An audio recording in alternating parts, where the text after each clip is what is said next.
chill briefing on the key current affairs from January 2026, put together specifically to help you succeed in your upcoming UPSC, SSC, and banking exams. Let's dive right in. So, here's what we'll be covering. We'll start with India's economic momentum, then look at some major trade partnerships. After that, it's milestones in space and defense, the latest national awards, and key sporting achievements. And we'll finish up with a quick revision of other important events. First up, the economy.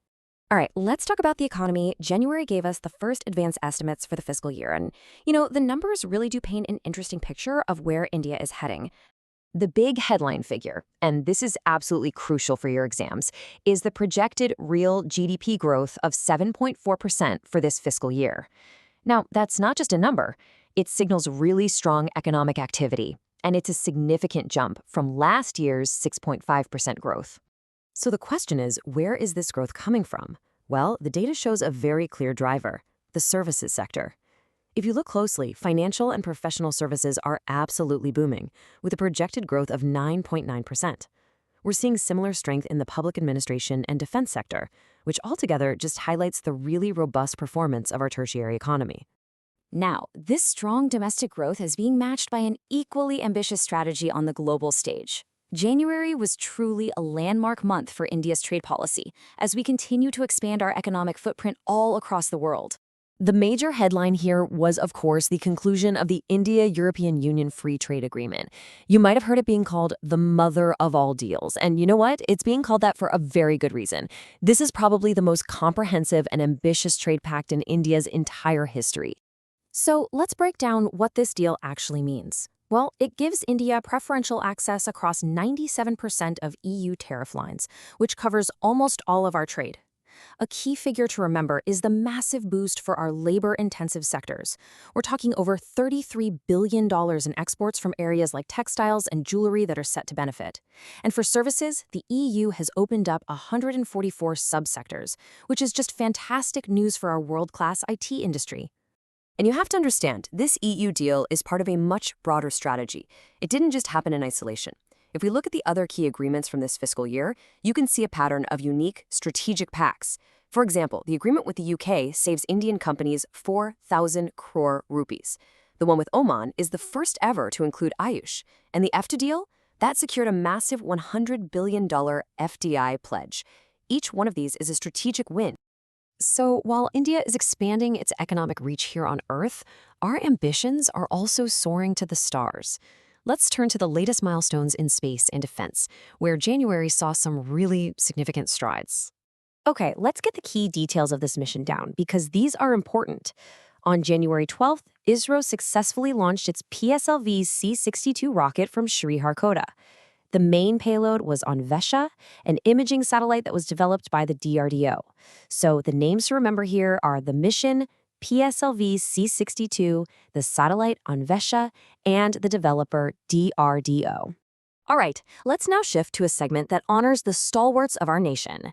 In January, the prestigious Padma Awards for the year 2026 were officially announced.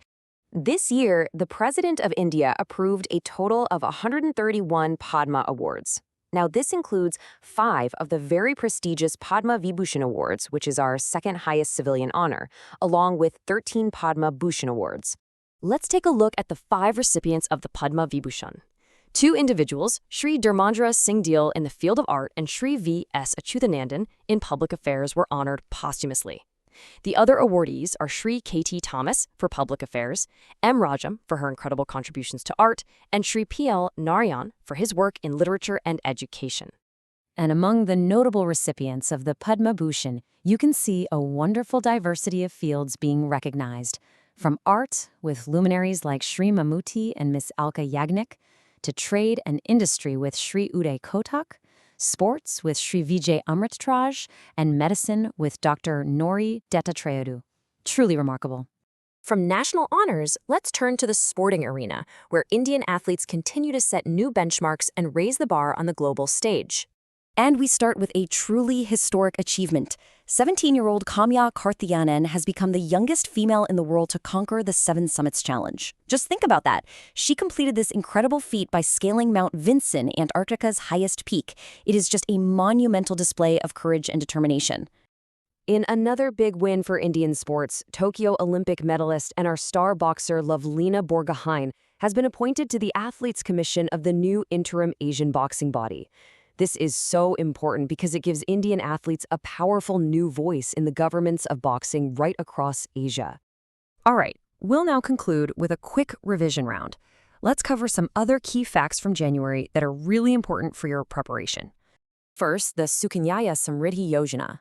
This is a key scheme for the financial security of the girl child, and it completed 10 successful years on January 22nd. It was launched on that very same date back in 2015.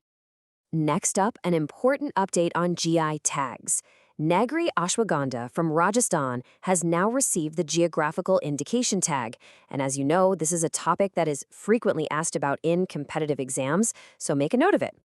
On the international awards front, Wagner Moura made history by becoming the first ever Brazilian actor to win the Golden Globe Award for Best Actor. This is an important point for your international current affairs section. So,